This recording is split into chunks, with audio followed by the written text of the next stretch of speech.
마가복음 13장 14절부터 23절까지의 말씀을 우리 함께 교독하시면서 읽도록 하겠습니다. 멸망에 가증한 것이 서지 못할 곳에 선 것을 보거든 읽는 자는 깨달을진저 그때에 유대에 있는 자들은 산으로 도망할지어다.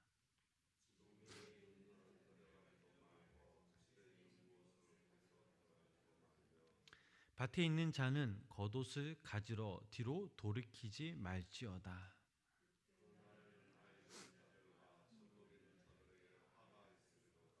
이 일이 겨울에 일어나지 않도록 기도하라.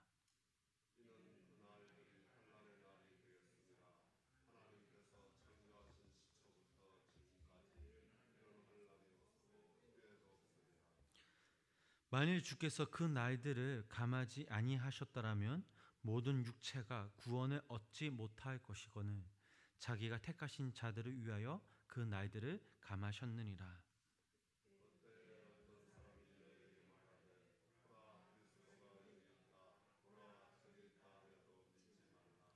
거짓 그리스도들과 거짓 선지자들이 일어나서 이적과 기사를 행하여 할 수만 있으면 택하신 자들을 미혹하려 하리라. 너희는 삼가라. 내가 모든 일을 너희에게 미리 말하였노라. 아멘. 오늘도 이 새벽 주님의 전을 찾은 우리 성도님들에게 하나님의 크신 사랑이 함께 하시길 주님의 이름으로 간절히 축원합니다.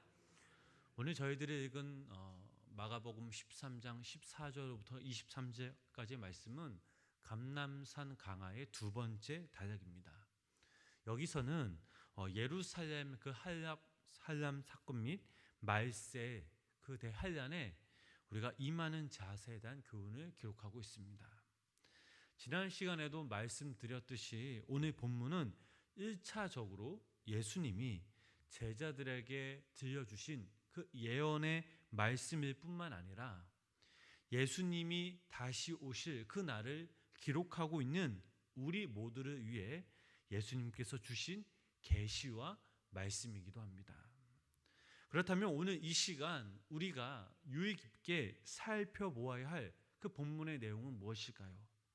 그것은 바로 마지막 때가 다가오고 있다라는 사실입니다. 마지막 날이 반드시 있다라는 사실입니다. 오늘날 많은 사람들을 보면 생활에 대한 무미건조함에 빠지기도 합니다. 즉 마지막 때가 다가오고 있다는 그 사실에 무감각으로부터 기인하는 것입니다. 현재 나의 삶에 그 어떤 동기부여도 되지 않는다면 오늘 나의 생활에 그 대한 책임을 느끼지 않고 최선을 다하지 않는다면 그것은 마지막 날이 있다라는 사실에 대한 무지와 무관심 때문입니다. 그리스도인들도 마찬가지죠. 아니 교회들도 마찬가지입니다. 교회 내 강단 내에서 변질된 복음들이 선포되고 있습니다. 예수 그리스도의 그 십자가 대신에 인간에 대한 생각과 지식, 사회적인 비판과 정치들이 쏟아져 내리고 있습니다. 신앙생활이 더 이상 하나님의 구원을 위한 것이 아닌 현세의 복과 인간의 이기적인 탐욕을 채우는 수단으로 전락하고 말았습니다.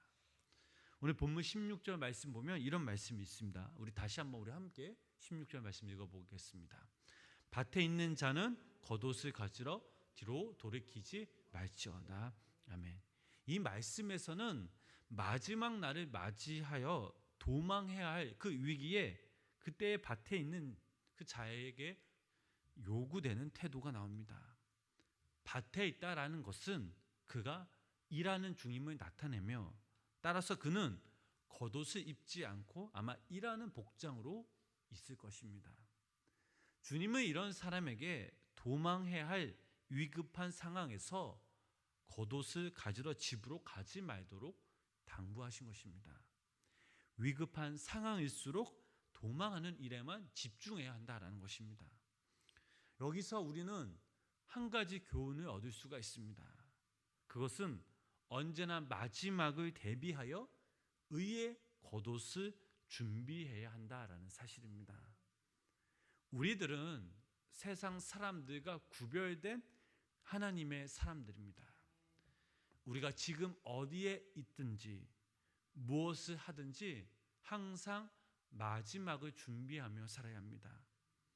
만약 우리가 이 마지막 때를 준비하지 못한다면 우리는 비난과 책망을 면할 수밖에 없습니다. 마태복음에 나오는 그 열 처녀 비유를 통해서도 우리는 마지막 때를 위한 그 준비의 교훈을 얻을 수가 있습니다. 이 비유에 나오는 열 처녀는 모두가 신랑을 기다리고 있었는데 지혜 있는 다섯 처녀는 여분의 기름을 준비한 반면 미련한 다섯 처녀는 여분의 기름을 준비하지 못했습니다. 신랑이 오므로 다 같이 졸고 있다가 나오라는 소리를 듣고서 여분의 기름을 준비한 이 지혜로운 다섯 처녀는 불을 밝히고 신랑을 영접하며 함께 잔치 자리에 들어간 반면 여분의 기름이 없어서 등불이 꺼짐으로 그제서야 기름을 사러 간 이 미련한 다섯 처녀들은 잔치의 자리에 참여하지 못하였습니다. 이것은 마지막 때에 다시 오실 예수 그리스도를 기다리는 그 성도들에게 준비된 그 삶의 중요성을 깨닫게 해줍니다. 우리는 하나님께서 각자 여러 달란트를 여러 분야에서 또 여러 가지 일들을 할 수 있도록 부어주셨습니다. 하지만 가장 중요한 것은 어디서 무엇을 하든 주님의 영광을 위해서 하며 무엇보다 다시 오실 주님을 위해 항상 영접할 준비를 하고 있어야 된다는 사실입니다. 예수님이 오시니 맞으라는 소리가 들리면 그때는 이미 너무 늦습니다. 영적으로 항상 깨어 있어야만 한 이유가 바로 여기에 있다는 사실입니다. 세상 사람들은 오늘 일을 내일로 미루기도 합니다. 오늘 충분히 마음껏 즐기면 내일을 맞이합니다. 그렇다면 이 사람들을 위한 과연 내일이 과연 있을까요? 내일은 그 누구에게도 불확실한 시간입니다. 따라서 오늘 해야 할 일은 오늘 해야 합니다. 지금 해야죠. 지금 하지 않으면 영원히 우리가 놓칠 수 있음을 우리는 기억해야 될 줄 믿습니다. 우리 마지막으로 본문 19절부터 20절 말씀 우리 함께 읽어보시겠습니다. 이는 그 날들이 한란의 날이 되겠습니다. 하나님께서 창조하신 시초부터 지금까지 이런 한란이 없었고 후에도 없으리라. 만일 주께서 그 날들을 감하지 아니하셨더라면 모든 육체가 구원을 얻지 못하거니 자기가 택하신 자들을 위하여 그 날들을 감하셨느니라. 아멘. 역사에 기록된 그 어떤 것에도 비교할 수 만큼 큰 한란의 날이 올 것이다 라고 말씀하고 있습니다. 대다수의 사람들이 이런 날이 올 거라고 예측조차 못하는 상황이지만 분명한 사실은 지금 우리가 살고 있는 이 시대는 마지막을 향해 나아가고 있다는 것입니다. 이러한 때에 우리가 해야 할 일은 하나밖에 없습니다. 그 한란에서 구원의 문으로 들어가는 것입니다. 이를 위해서는 우리 스스로 거룩한 행실과 경건함으로 그 날을 대비해야 합니다. 20절 말씀을 보니까 하나님께서는 택하신 성도를 위하여 한란의 그 날을 감하셨다라고 나옵니다. 즉 성도들도 마지막 때에 한란의 날을 겪게 될 것이지만 성도들은 하나님의 긍휼을 입어 구원에 이르게 될 것이라는 말씀입니다. 그러므로 우리는 앞으로 전개될 어떤 사건 앞에서도 두려워하거나 무서워할 필요가 전혀 없습니다. 우리가 평안을 얻을 수 있는 것은 언제든지 역사의 주인이신 그 주님께서 우리와 함께 하신다라는 사실입니다. 주님은 세상 끝날까지 우리와 함께 하시겠다라고 분명 약속하셨습니다. 마태복음 28장 20절 말씀 보면 볼지어다 내가 세상 끝날까지 너희와 항상 함께 있으리라. 이 약속은 다른 어떤 것보다 우리의 마음을 안심시키고 또 우리에게 새 힘을 부어주십니다. 주님께서 함께 하신다는 그 의미가 무엇입니까? 우리가 한란의 고통의 깊은 그 수렁에 갇힌다 해도 그분과 함께라면 안전할 수 있다라는 것입니다. 주님과 함께하는 그곳이라면 그곳이 안전이며 그 누구도 우리를 해치지 못한다라는 사실입니다. 다니엘이 그 사자굴 속에서 어떻게 무사할 수 있겠습니까?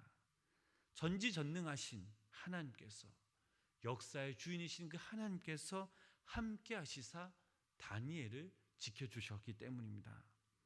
그러므로 여기 모인 우리 성도님들 인생 가운데 그 어떤 환난이 온다 해도 주님과 함께하는 이상 아무 염려 마시고 주님이 주신 그 믿음으로 늘 승리하시길 주님의 이름으로 축원합니다. 사랑하는 성도님 여러분, 우리는 때론 마지막 날이 없는 것처럼 또 우리와 관계없는 것처럼 생각하며 생활한 적이 있었습니다. 그러나 오늘 저희들이 읽은 이 마가복음 13장 말씀을 통해 우리가 깨달을 수 있는 것은 주님은 마지막 날, 즉 종말을 분명 말씀하셨고 또 우리가 그것을 위해 마지막 때를 위해 항상 영적으로 깨어 있으라고 주님은 오늘 우리들에게 명령하셨습니다. 여기 모인 우리가 우리의 신앙의 모습이 그저 형식적으로 타성에 젖어서 보내는 것이 아니라 날마다 진지하게 매 순간순간마다 우리의 삶을 되돌아봐야 될 줄 믿습니다. 내 삶의 주인이 누구이신지, 내 삶의 기준이 무엇인지, 나는 지금 무엇을 바라보며 달려가고 있는지, 영원한 하나님의 그 말씀 안에 말씀 따라 살아가고 있는지 우리 스스로를 되돌아봐야 될 줄 믿습니다. 오늘 이 새벽 주님은 우리 성도님들을 격려하고 계십니다. 힘과 용기를 부어주십니다. 그리고 당신이 우리 삶의 주인 되심을 명백히 밝히시고 또 계시며 또 예수 그리스도 안에서 깨어있는 자의 삶을 살아가라고 권면하고 계십니다. 이렇게 우리가 이 땅에서 매일매일 살아갈 때에 우리의 삶을 다한 후 주님 앞에 섰을 때에 부끄럽게 고개 숙이는 것이 아닌 우리의 주인 되신 주님께 달려가 주님의 그 넓은 품에 안겨 착하고 충성된 종이라 칭찬받는 날이 오길 주님의 이름으로 간절히 소망합니다. 보라옵기는 오늘 하루도 우리가 예수 그리스도 안에서 영적으로 깨어 있어 오늘이 마치 마지막 날인 것처럼 최선을 다하시며 주님께 영광 돌리시며 무엇보다 오늘 하루도 우리 자신을 구별시켜 거룩한 삶, 참된 복음을 믿고 살아갈 때에 마지막 때 멸망의 자리가 아닌 주님께서 주신 영생의 자리에 서시는 우리 귀한 성도님들 되시길 주님의 이름으로 간절히 축원합니다. 기도하겠습니다. 사랑의 하나님, 오늘도 이 하루도 주님의 것임을 고백합니다. 우리를 하나님의 자녀로 삼으시고 또한 우리에게 귀한 직분과 사명을 주신 분이 주님이심을 기억하며 또 우리에게 새로운 영원한 생명을 주실 분도 주님이심을 기억하며 시간 주님 앞에 믿음으로 나아갑니다. 오늘 하루도 이 땅에서 살아갈 때에 세상적인 것에 마음과 시선을 두는 것이 아닌 영원하신 그 하나님의 그 말씀 안에 영적으로 깨어 있어 그 말씀을 따라 청지기가 되어 살아가는 우리 귀한 성도님들 되게 하여 주시옵소서. 주님을 다시 만나는 그날을 우리가 기다리며 기대하며 기도하는 자들 되게 하시고 주님의 자녀답게 거룩한 행실로 살아가는 천국 백성들 되게 하여 주시옵소서. 오늘 하루도 우리가 살아갈 때에 하나님의 말씀으로 인해 예수 그리스도 안에 영적으로 깨어 있어 오늘이 마치 마지막 날인 것처럼 최선을 다하며 책임을 다하며 오늘 하루도 우리의 삶을 하나님 앞에 구별시켜 거룩한 삶을 살아갈 때에 하나님, 우리의 마지막 때가 하나님 주신 멸류관의 자리, 영생의 자리가 될 수 있도록 주님 인도하여 주시옵소서. 또한 오늘도 이 새벽 주님께 여러 가지 개인적인 기도 제목들을 가지고 나왔습니다. 하나님, 이 시간 우리가 주님께 간절한 마음으로 함께 기도하며 나아가오니 하나님께서 우리의 마음을 또 우리의 기도를 귀 기울여 주시고 당신의 응답받는 역사가 우리 가운데 임하게 하여 주시옵소서. 예수님의 이름으로 간절히 기도드렸습니다. 아멘.